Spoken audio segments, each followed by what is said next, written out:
Vernon Muhammad, NNV News Weekly Contributor. Greetings, sir.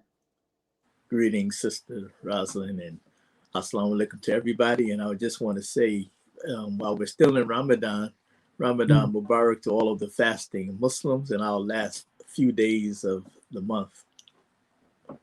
Yes, that's right. Your recent article in the Final Call newspaper is entitled Ugly America.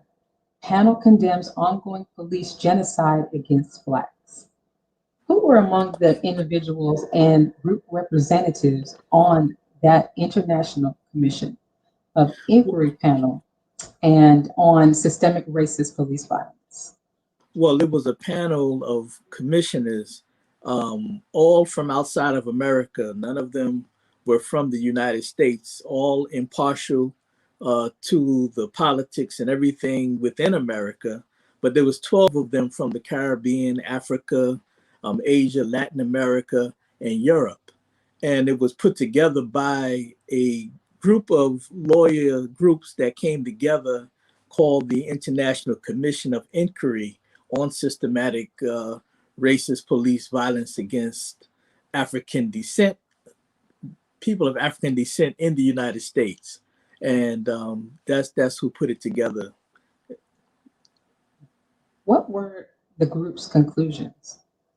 Well, they concluded that the police violence, which really amounts to police genocide on Black people, they looked at about 44 cases that resulted in fatalities and one case permanent paralysis.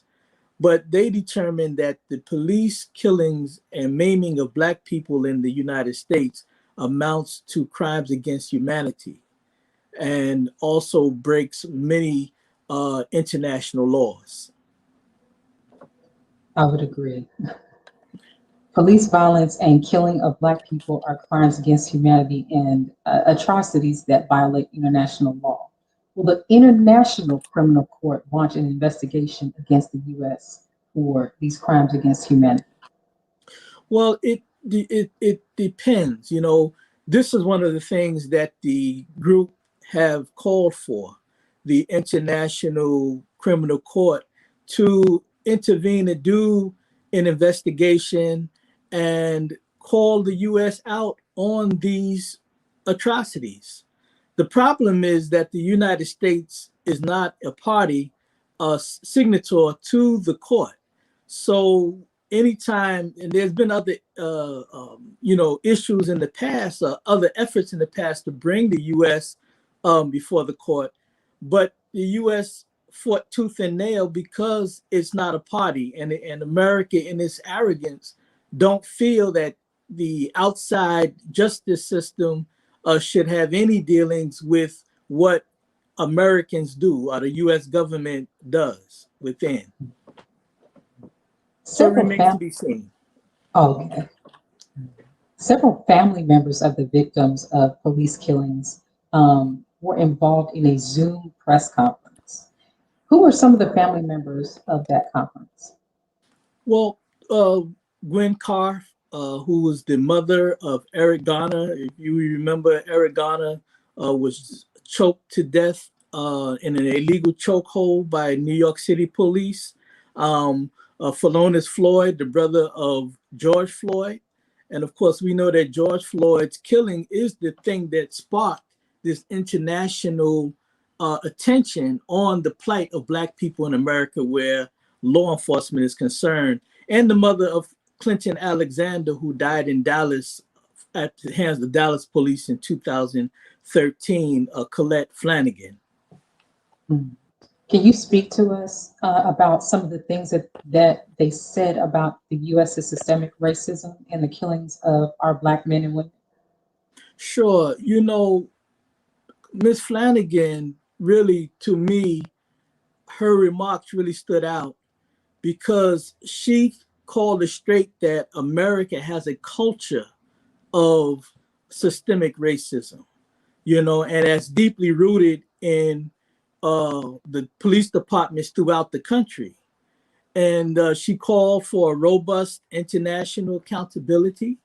A mechanism that will support the efforts of eradicating and dismantling this system.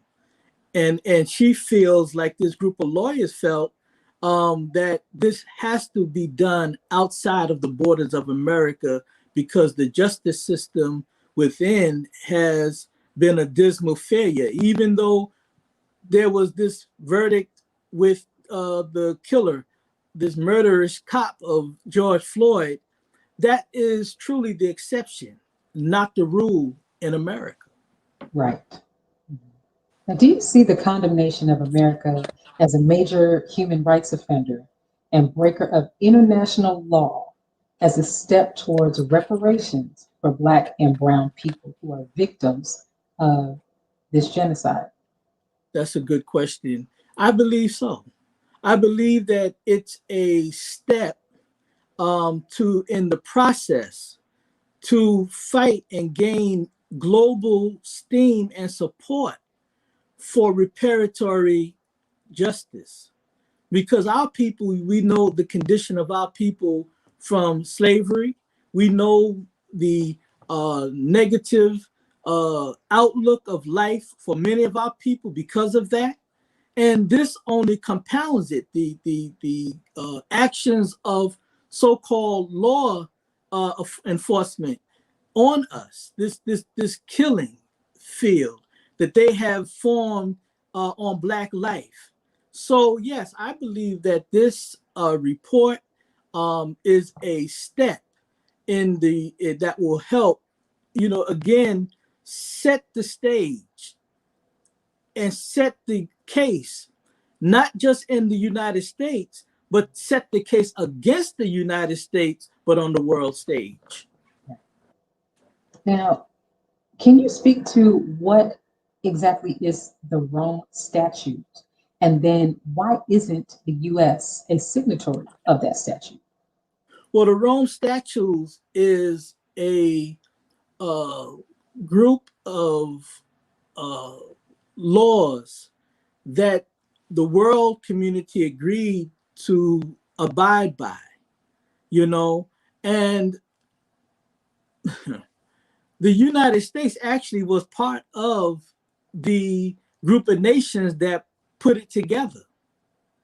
But when the group of nations decided on principles that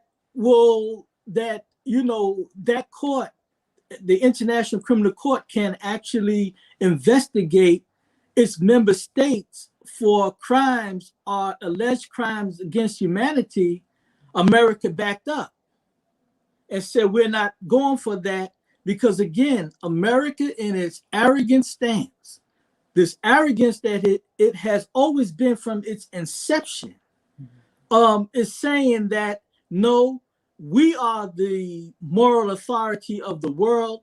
You don't judge us, we judge you. And so they backed up off of that. So they never ratified it. Now, they did things to support its existence, and they've even pushed other nations and leaders for the World Court to arrest and try in its hypocritical way. But when it came to America, America did everything possible not to be subjected to the International Court, which, again, it was a part of the founding nations of, you see. And so, and I'm going to tell you how far it goes. Last year, and over the last year and a half during the Trump administration, the prosecutor at the International Criminal Court wanted to investigate crimes against humanity perpetrated by U.S. military in Afghanistan and lands pertaining to that war in Afghanistan. They wanted to look at the military and members of the intelligence, the Central Intelligence Agency, the CIA. America didn't say, okay, come, let's talk about it. Let's see what we can do to accommodate if there was some wrongs done by our people. No, they decided to personally sanction the prosecutor, block her from coming to America to do this, and anybody from the court who was due to come to the United States to do any kind of investigation in the matter. Not only did they sanction them, but they sanctioned members of their families, staff. This is the kind of, again, as I use on the show all the time pertaining to America, this is the gangster that we know. And that's how they move on the world stage. So that's why they're not a part of the ICC. Gotcha. Now, we have a break coming up, but I want to make sure that I ask you this question before we go. Is the United States the proverbial fox guarding the hen house when it comes to human rights abuses?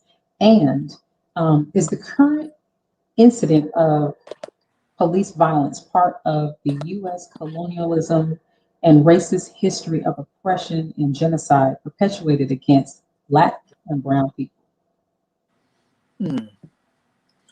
Oh, yes. It is the proverbial fox guarding the hen house. In fact, it's the fox financing the hen house. And so that's why any of the hens who may get bold enough to rise up, they think twice. That's why the UN is a toothless tiger when it comes to accountability of the US, because the US pumps so much money in, and it has this unyielding way of twisting the arm of other nations. So, you know, they are certainly like a fox in the hen house. And the second part of your question on that was give me that again, please. Yes. Are the current incidents of police violence part of the U.S. colonialism and racist history of oppression and genocide? Yes, definitely. You know, first of all, we have to recognize that is the good framework to deal with America on the international stage. For Black people to first recognize that we are a colonized and still a subjected people. And so whether we know that or not, we have to understand that in order to understand the role of law enforcement. White communities, law enforcement is to protect and serve. Black communities is to enforce the slave master paradigm and relationship that we have. It's to control and contain the slaves, just like it did. The police departments actually started in the slave catching days. That was part of empire and to contain the slave and to keep that slave master relationship. And this is why you see this killing, again, turning America into a killing field at the hands of law enforcement, because that is how they view us. It's systemic. Right. So even though you have cops who may not think about Black people like that, but it is systemic in their departments and in their history. And it's the very institution of law enforcement in America. So yes, that's what it is. Thank you, Brother. I know we could listen to you talk about this all day. But thank you so much for your insight on this subject. I look forward to speaking with you again next week. Thank you. Thank you. Let's pause for announcements from our sponsors. When we return, Julius Tillery, a fifth-generation cotton farmer, will be on to talk about his business. We'll be right back. Be a part of the force that powers truth in journalism. Go to nnvnews.com/donate.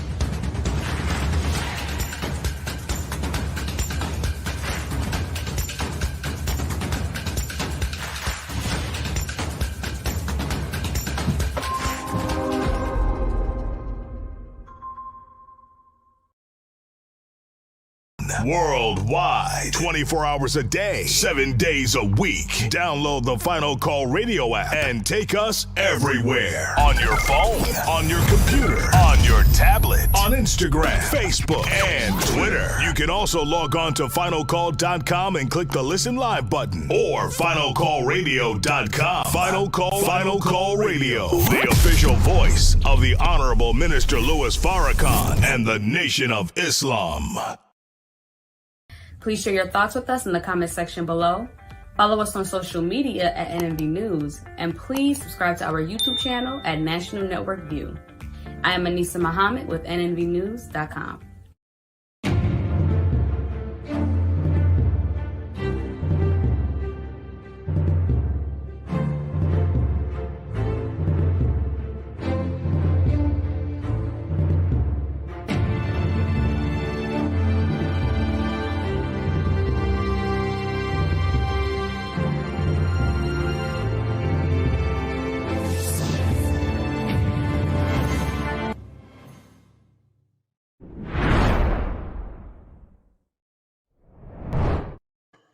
As a fifth-generation Black farmer, Julius Tillery is referred to as the Puff Daddy of cotton for his Black cotton brand and cotton farming empire.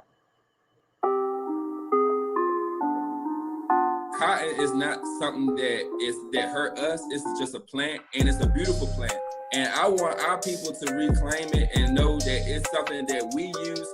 Our ancestors worked in this and helped build the country. I want us to be able to look at cotton with pride, knowing that we still own part of this production.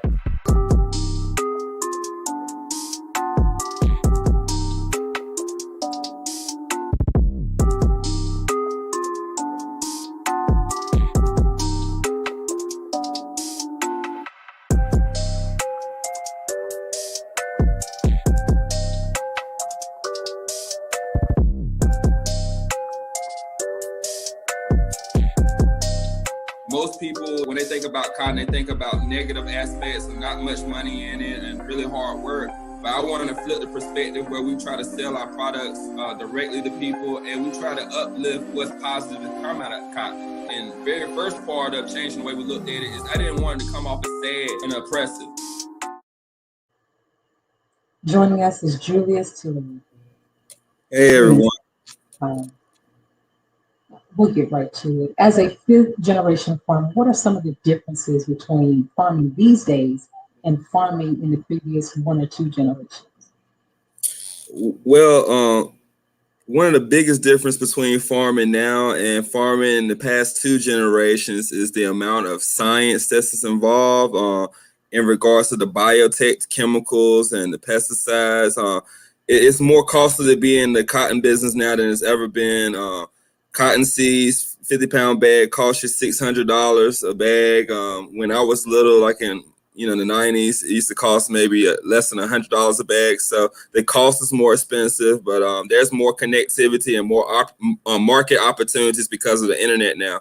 I'm sure my grandfather and father could never imagine the opportunities that are able now because of the internet. And keeping in mind our history, and as you mentioned in the clip, we have a negative connotation with cotton. Have you received any negative feedback when you decided to continue farming cotton this generation? Well, there are some people that when they look at cotton, they go think about the history of slavery and will wonder why a Black man will be in the cotton business. However, my family has been in the cotton business for 5 generations after slavery. So there's a long history behind cotton, and it's a way that we take care of our family. And cotton is an important crop to our community. So we wanted to be able to instill some pride in our community, knowing that Black people around us raise cotton, and the last few that's still raising cotton, we should be able to do it with pride, knowing that our community is behind us. Can you tell us about some of the products that you offer? Well, I create wreath products, home decor products. You can see some of the products behind me, but we make home decor that's made from raw cotton that's grown on our farm. So it's different than the cotton you would see in the stores like Michael's or Hobby Lobby. It's actually cotton that has steel seeds in it, so you know it's real. The stuff that you see in some of these craft stores, it's like glued together products. So all our products come from our family farm, grown in a Black community and probably produced by Black hands, because it's 99% of Black people live in our community. So this is a true, authentic Black American product. Okay. What's your most popular item? Our bouquets, just like a dozen roses, but it's actually cotton flowers. And we have this saying that black cotton is the new rose because it's just as fashionable but lasts forever. Now, is there a community of Black cotton farmers that you connect with via the internet?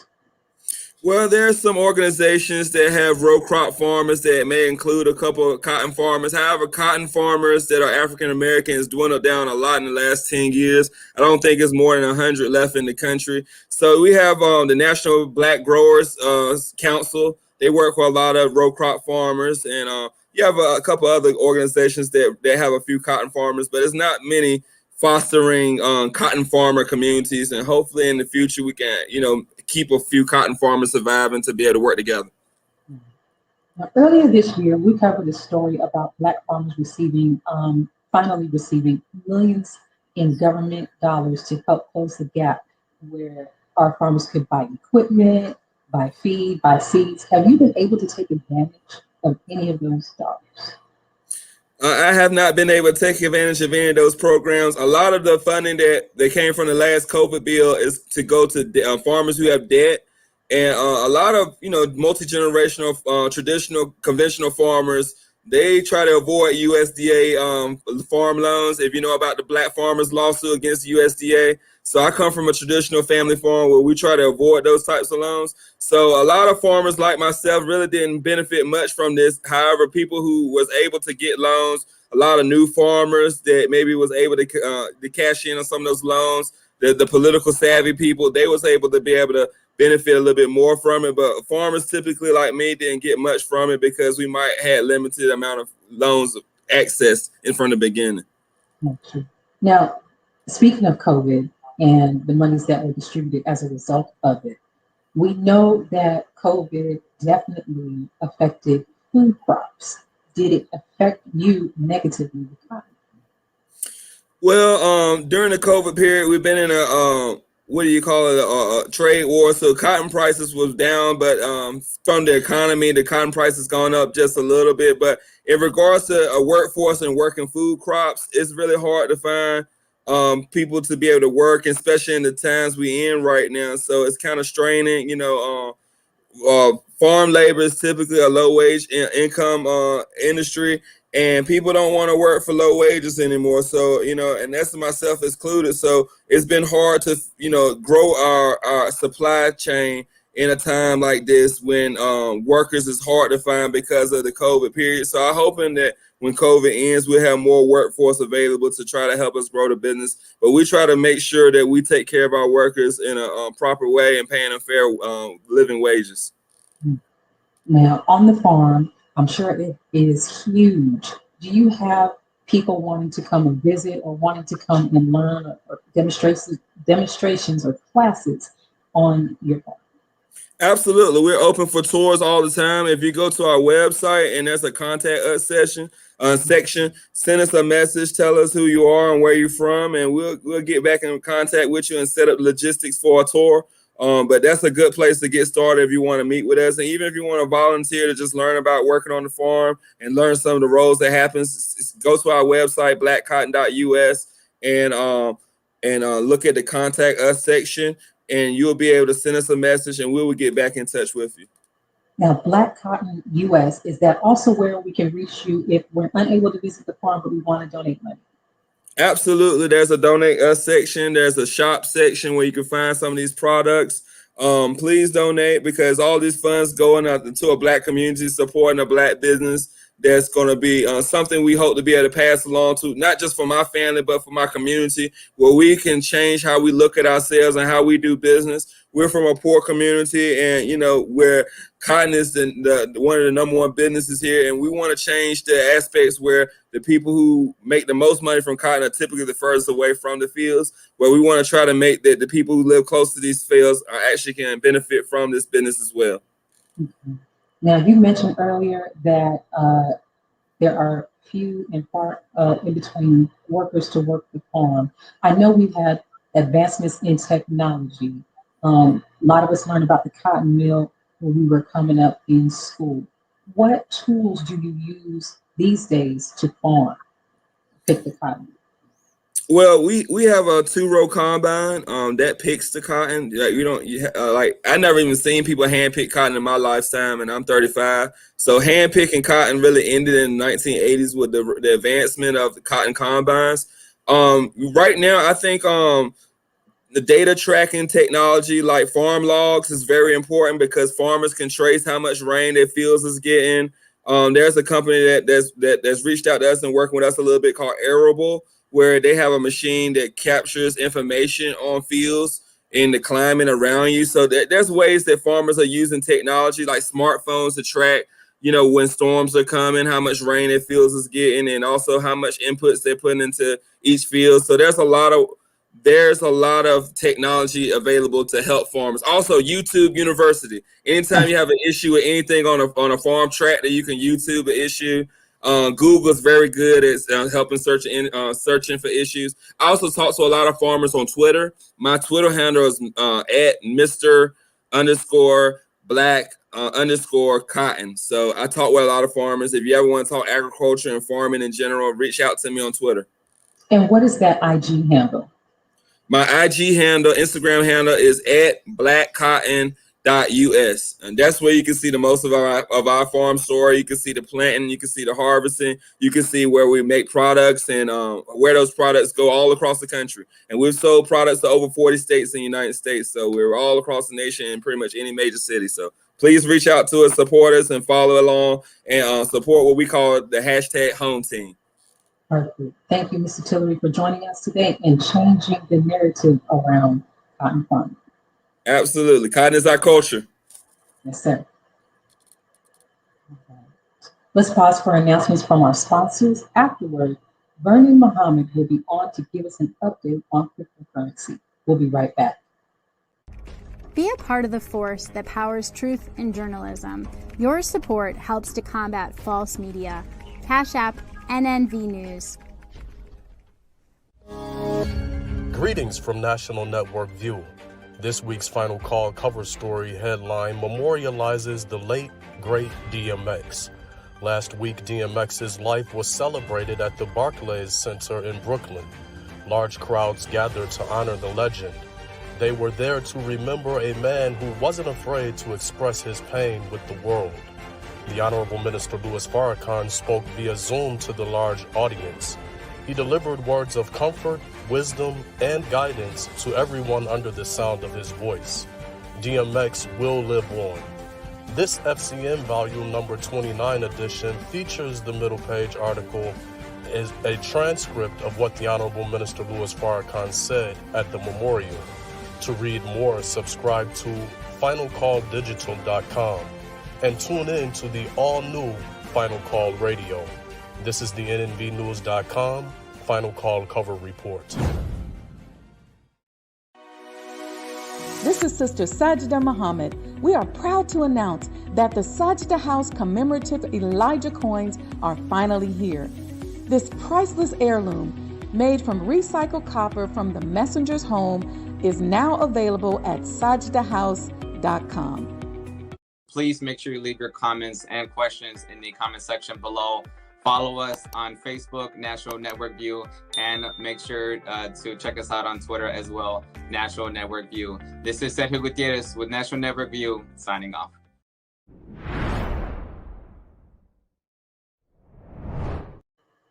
As the number of crypto billionaires continues to grow, more people want to learn how they can get into the market and protect their assets. But the big story in crypto land, Ethereum, the cryptocurrency surging nearly 11% today to an all-time high. It is now well above 3,000 thanks to the NFT craze and all the transactions. It's all about the network effect. It's all about the transactions that take place. $1.5 trillion in transactions in the first quarter alone, which is more than the 7 prior quarters combined, Tim. It is amazing. So the validation for Ethereum is front and center, and whether it's the numbers you're talking about, whether it's 7 million new Ethereum addresses now to 55 million, whether it's the EIB issuing $200 million of bonds on an Ethereum network, there's no question that there is use case, whereas I think people have questioned what a lot of digital tokens or altcoins and whatnot could be used for. There's no question about what this could be used for. So, this is, to me, for the skeptics out there, this is such an easier story to get behind. Joining us to discuss more on cryptocurrency is Vernon Muhammad. Greetings, sir. Greetings. All right. What's new on the blockchain? There's quite a bit that's been going on over the last week or so. Everybody, of course, is paying attention to Ethereum. It's hit an all-time high. And as the questions were asked in that, how do people access the market? How do people get Bitcoin? How do they get Ethereum? How do they get into the cryptocurrency space? There's a lot of good information that's out there. There's a lot of bad information as well. So I'm hoping in our conversation we can kind of shed some light on that. A couple of other things highlight the head of the Ethereum network. A young man became the first or the youngest billionaire in the world. 27-year-old man named Vitalik Buterin, who founded Ethereum, basically became a billionaire because of all the activity and all the usefulness of that technology, the Ethereum blockchain. So you have that going on. You also have, as they mentioned, I think they were saying that there's $1.5 trillion of transactions. It crossed over the $2 trillion mark. So all around the world, cryptocurrency is becoming more and more of a regular, entrenched reality in how business is done. So it's something that you definitely don't want to miss. And lastly, there's the central bank digital currency all around the world. Again, there are different countries that have their own central banks, and those countries are ahead of the United States in implementing digital currency and blockchain technology into everyday life. America is running behind on that. So there's a lot of activity going on behind the scenes, and probably will be for the next year, where the country and the financial system starts to gear up and get the American people used to that. Now, I want to ask you, can you offer us the crypto lesson of the week? The crypto lesson of the week. Let me see if I can slim it down to one. Of course, I love to say, don't believe the hype. Don't jump on things just because it's hot and just because the bandwagon is there in front of you. But the main thing for people to understand is you're talking about assets. You're talking about something that has value. You wouldn't just leave your wallet sitting outside on your front steps or on the bus stop after you get on the bus. So similarly, when you're talking about cryptocurrency, currency, money, you're talking about digital currency, you've got to protect it. One of the biggest things one of the most important things we should add to our vocabulary is understanding about a crypto wallet and what the difference between crypto wallets are.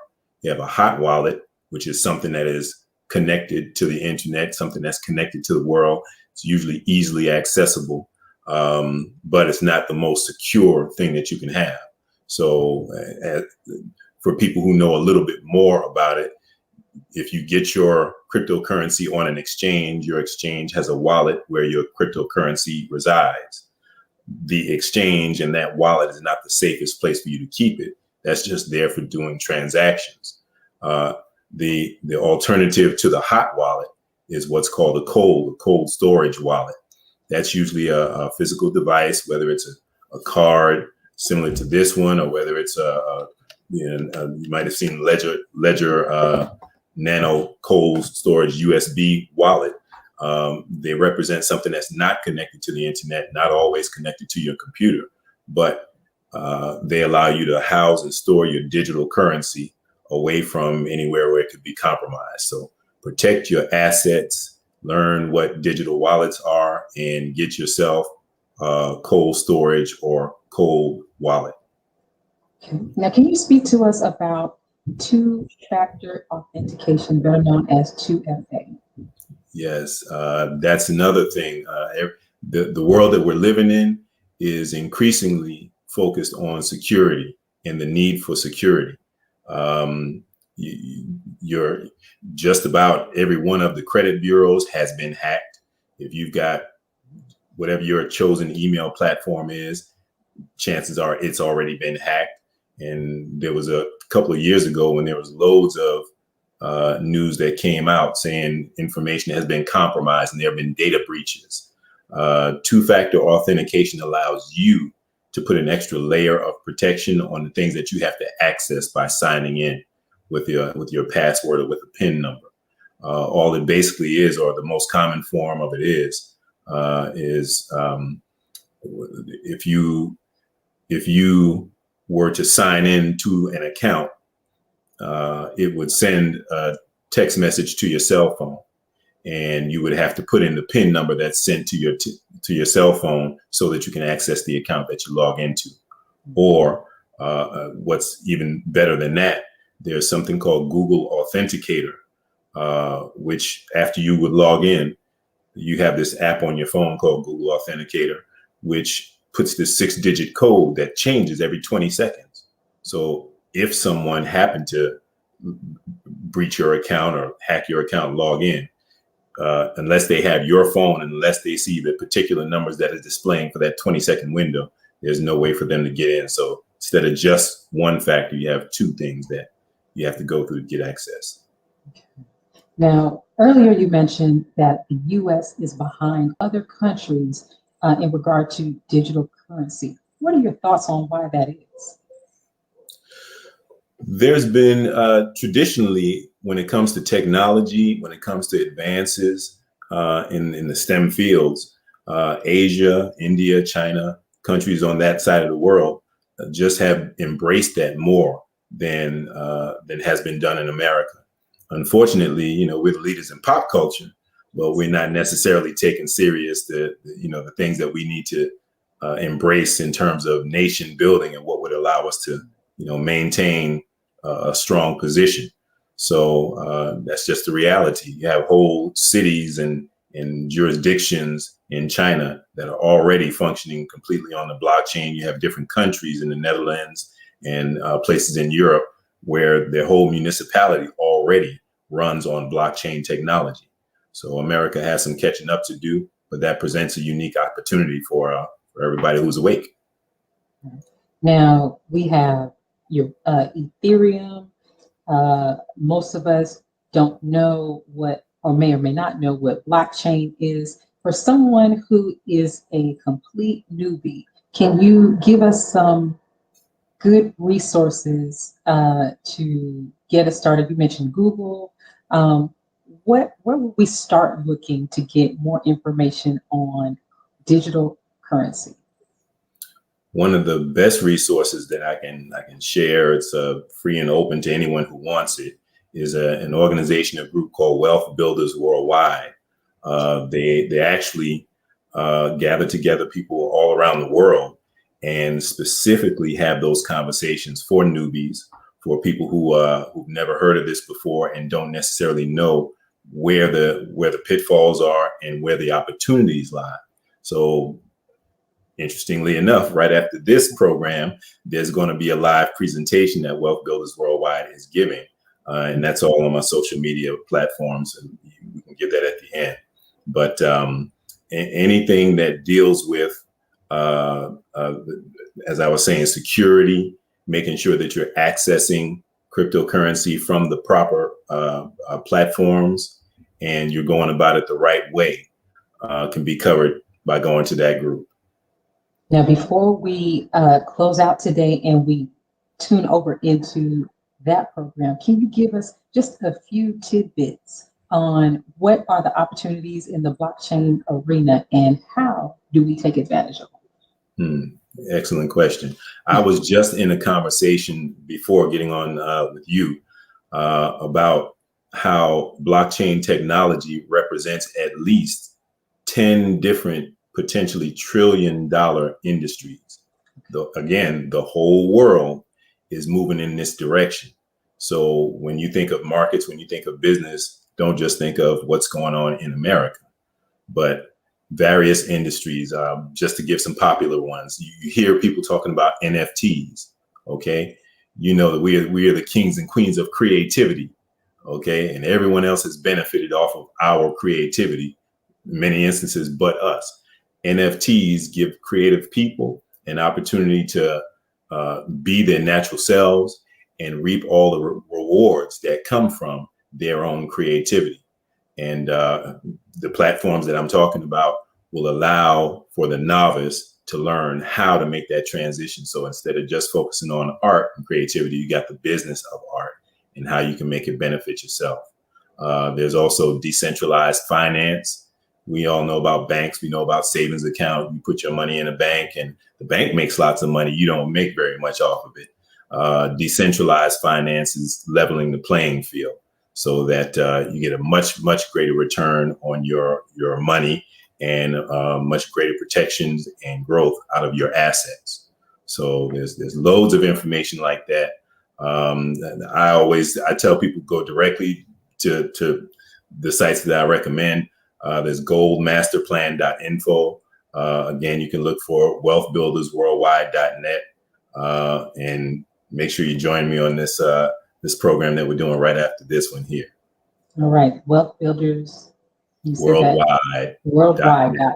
Thank you. Exactly. All right. And goldmasterplan.info. Yes. I appreciate you joining us today. This has been an informative segment, so I look forward to having you back on the show to discuss more about cryptocurrency. Thank you. Look forward to it. Yes, sir. Thank you for joining us today and tuning into National Network View News. Please share your thoughts with us in the comment section below. Follow us on social media at NNV News, and please subscribe to our YouTube channel, NNV News. This is Rosalind Parks with National Network View News. Good night. Be a part of the force that powers truth in journalism. Go to nnvnews.com/donate.